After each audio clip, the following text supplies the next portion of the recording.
L'Observatoire ivoirien des droits de l'homme, OID, a relevé 12 cas de désinformation en ligne liés au processus électoral en Côte d'Ivoire sur la période d'août à novembre 2021.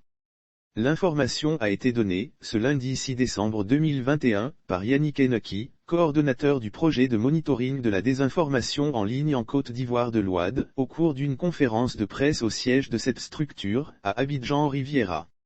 À en croire le conférencier, ces cas de désinformation ont été observés en majorité dans les plateformes de discussion partisanes et avaient pour objectif de discréditer et ternir la réputation des personnalités politiques ou encore de manipuler l'opinion publique. Les principales tendances ou variables de désinformation enregistrées font état de faux récits attribués à des personnalités politiques, de contenus fabriqués et d'usurpation de sources authentiques d'informations, a-t-il expliqué. L'institution a également relevé des cas de violence en ligne à l'égard des femmes politiques.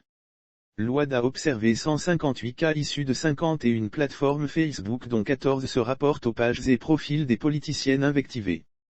81,01% de ces violences ont été répertoriées sur des pages partisanes, généralistes et ont visé aussi bien les femmes politiques proches de l'opposition que du parti au pouvoir, a poursuivi le conférencier.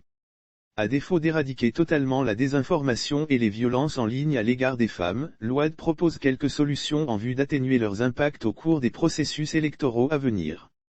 En effet, il invite le gouvernement à maintenir le dialogue politique avec l'ensemble des parties prenantes au processus afin de lever les écueils et défis liés à ce processus, garantir un accès équitable des médias publics à l'ensemble des sensibilités politiques du pays, et de former les acteurs étatiques et le grand public aux problèmes des violences contre les femmes en politique.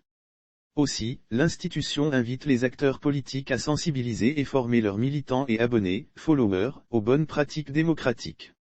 De même, les administrateurs des plateformes ou forats de discussion à caractère politique et des pages de proximité ont été invités à sensibiliser les usagers aux méfaits de la désinformation et à la nécessité de protéger certaines couches sociales vulnérables qui en sont régulièrement victimes, notamment les femmes engagées en politique.